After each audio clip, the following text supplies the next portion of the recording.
some people come to me, I have an idea. Ideas are great, but you can't protect an idea. You have to actually be working on something, right? Mm-hmm. You have to be able to express that idea in a particular way. So if you haven't even launched your business yet or haven't even thought about how to launch a business or just like, oh, I have this idea for a cool app, you're probably not ready for any sort of protection yet. Welcome to Manage Chaos Podcast, where we give you the startup business rundown in less time than it takes for you to get to work. Lauren is joining us for the second episode in our 4-part series. She is not just a trademark attorney. She is a brand protector, a storyteller, and a fierce advocate for female founders who want to lock in their legacy. As the founder of Storylock Legal, Lauren helps entrepreneurs safeguard the brands they've worked so hard to build, ensuring their names, logos, and creative assets are truly theirs. So, Lauren, on the first episode, we broke down sort of everything about getting your trademark. But today, I think we need to kind of break down trademark versus copyright versus patent. Because even when I went to get the trademark for the podcast, I was like, is that really what I want? Is that going to protect what I think I'm protecting? Do founders often come to you sort of like, I know I'm supposed to do something and I have no idea what? All the time. And I love when I get forms when people sign up for appointments with me and it's like, I want to patent my name and I think I need a copyright for my, XYZ. And I'm like, okay, no, like we need to backtrack a little bit. But yes, these 3 areas of IP are very different and protect very different things. Yeah, let's start with trademark because we already Okay. kind of went over that in episode 1 of how to get it and what all that looks like. But let's talk about what it really is. Okay, so your trademark is your source identifier. So when you see a trademark, it is telling you where that product or service is coming from, who is providing it. So when you think of a trademark, you're thinking of anything that makes you identify a particular company. So if you see Nike, the word, you know that it's Nike. If you see the swoosh logo, you know that it's Nike. If you see the slogan, just do it, you know that it's Nike. If you see Dry Fit, Air Max, Jordans, you know that they're all Nike. One of my favorite trademarks is, do you guys have K Jewelers where you are? We do. Every kiss. Since I was a little girl and I didn't even know what trademarks were, I always thought every kiss begins with K. It was like so clever because I also love writing. So I was like, oh my God, that's so good. So that's a great source identifier because you hear that, you're like, okay, Jewelers. All of these are source identifiers. They tell you who the goods are coming from, who the services are coming from. You can also trademark colors. So if you see a blue jewelry box, like a powdery blue jewelry box, you know that it's Tiffany. You don't even have to see the name on the box to know that if you see that little blue box, it's a Tiffany brand. If you see big brown bag, you know that that's Bloomingdale's. Do they even still have this? I think so, although you have to pay extra to get them. Okay, fair enough. So colors can be trademarked because they tell you, who the brand is coming from or who the product is coming from.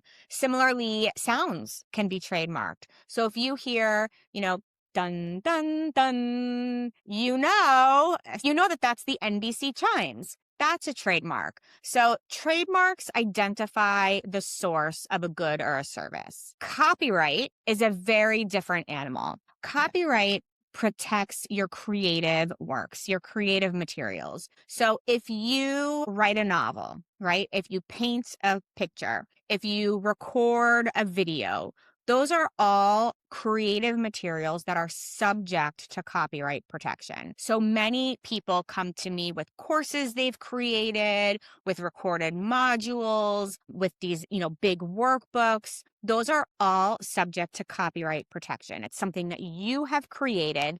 Now, copyright protection actually attaches the second those materials, whatever it is, are what we call affixed to a tangible medium. So as soon as they're written down and they're recorded somehow or somewhere, copyright attaches.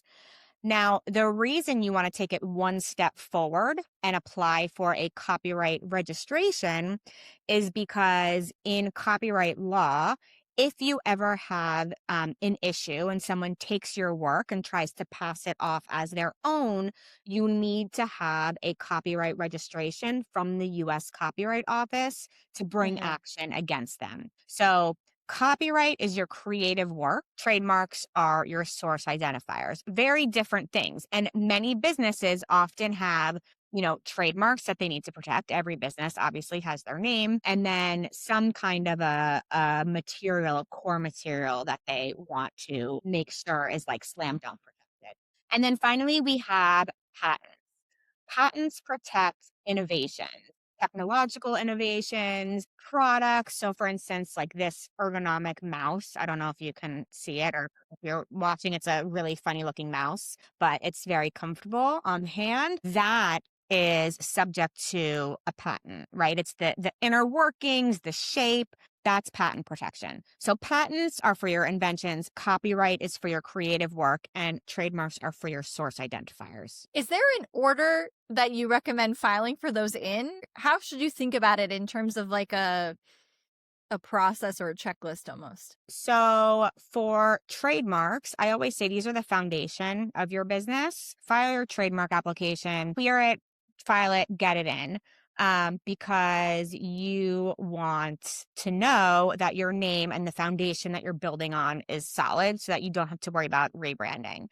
Patents are a whole different animal, and I am not myself a patent attorney, so I don't have all of the answers, but there is a deadline by which you need to file our patent application if you have created a product. That can become very important as well, and definitely recommend seeking patent counsel if you have an invention that you've created, because that is something obviously that you would want to apply for. And then copyright, it really depends. Copyrights are very easy to file on your own. So if you have a course and you're putting out a workbook and 3 recorded modules, file those applications for those materials before you publish the course online and offer it for sale. It just entitles you to additional damages in the case of a lawsuit down the road. Okay, that makes sense. So when you start to think about your method, so we'll call it the Storylock method, or how you think about it when you first meet with a founder. If I'm really early stage and I just have an idea and I've done nothing yet, versus okay, I've been building my company for 6 months and maybe I do have clients and I'm a service-based business, so there's no physical product. You Mhm. know, what is your method in how you address each of those unique sort of like points in the founder journey? Well, I always say first you want to know, how, again, some people come to me, I have an idea. Ideas are great, but you can't protect an idea. You have to actually be working on something, right? You have to be able to express that idea in a particular way. So if you haven't even launched your business yet, or haven't even thought about how to launch a business, or just like, oh, I have this idea for a cool app, you're probably not ready for any sort of protection yet. But once you're actively starting to work on launching your business, at that point, you can protect your trademark. You can file an intent to use application to hold your spot in line. Once you have your core materials, if you have, a workbook that you're selling or a recording that you're selling, whatever it may be, then you can file for your copyright applications. For copyright, you have to have the material. You can't file an intent to create something. Like you have to submit what you've created. So that's kind of how I look at things with my clients. Always start with the word mark, which is just for trademark protection, protecting your words, the words in your name themselves without any visual identity. So as an example, looking at your logo, right? To your left, or at least to your left on my screen, I would protect managed chaos podcast with no stylization. Yeah. That allows you to stylize those words however you want. So if you protect the logo first and you have a registration in the logo, but then you decide your logo needs a refresh and you stop using it, well, now you've just lost all your trademark protection because you didn't protect the words themselves. So typically, first piece, protect the words as a word mark, which is a word mark is a trademark, a logo or a design is a trademark. They're all different forms, different types of trademarks. But that's what I would always say to start with. And then as you start making money, as your budget increases, then we can start, protecting other logos, other slogans. And then at this time, as you're creating materials, you can also file for your copyright applications, which most people do on their own. It's very easy and it's very inexpensive. For the copyright, you mentioned if you're selling a workbook or you're selling a course, is there also value in copywriting something that you don't intend to actually sell? Yeah. Yeah. I'm trying to think of like what you would be talking about, but yes, typically, I mean, people will copyright art, people will copyright. I mean, most people are creating things intending to sell them. Right. But yes, you can certainly do that. We did talk about this a little bit on the first episode, but I just want to make sure in each episode we touch a little bit on what are the traps behind trying to do this yourself, from auditing your assets to deciding what to file to deciding which classes to file. What are some of the pitfalls of trying to do that on your own? So really just not having a basic understanding of what you're doing. I mean, even if you're trying to trademark something, I have seen people file their own applications and their goods and services don't really make any sense. They're not reflective of what the business is doing, or they're spending more money to type their own free form goods and services identification where you don't need to do that, or they're writing, I'm trademarking my brand, which I've literally seen before as someone's, identified good and service. That's not it. So that's definitely a problem when it comes to trademark. Also, getting things in the right classes, understanding what first use dates mean, understanding how to respond to office actions if you get one. There's just so many nuances. It makes it very challenging for someone without a trademark attorney. And with regard to copyright, there's not really as many pitfalls, but the goal is, to just get your applications on file before you publish your work is really Okay.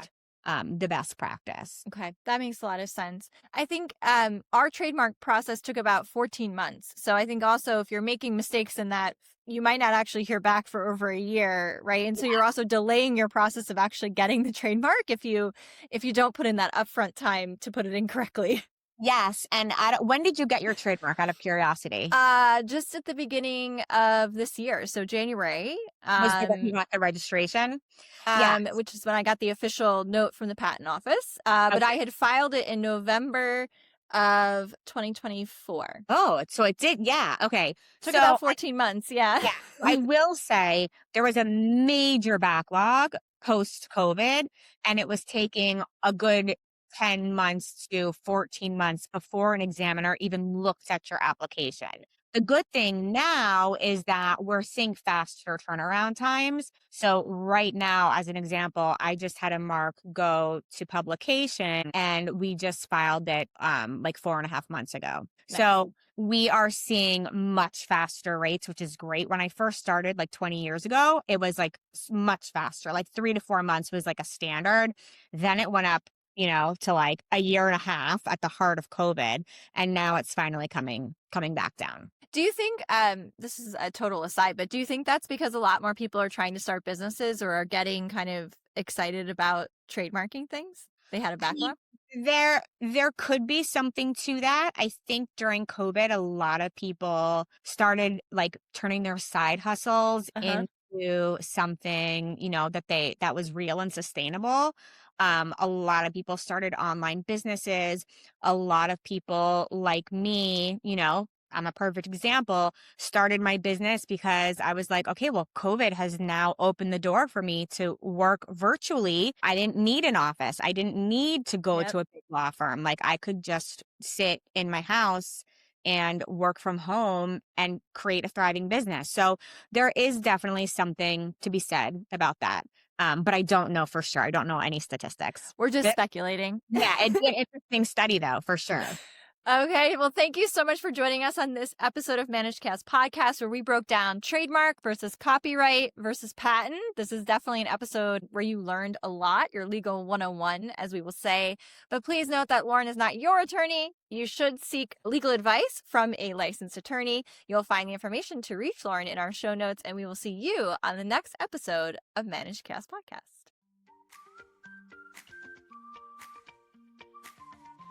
Outsourcing your US tech talent shouldn't be hard. With Pobble.io, we deliver high-quality teams on demand and provide huge cost savings to your business.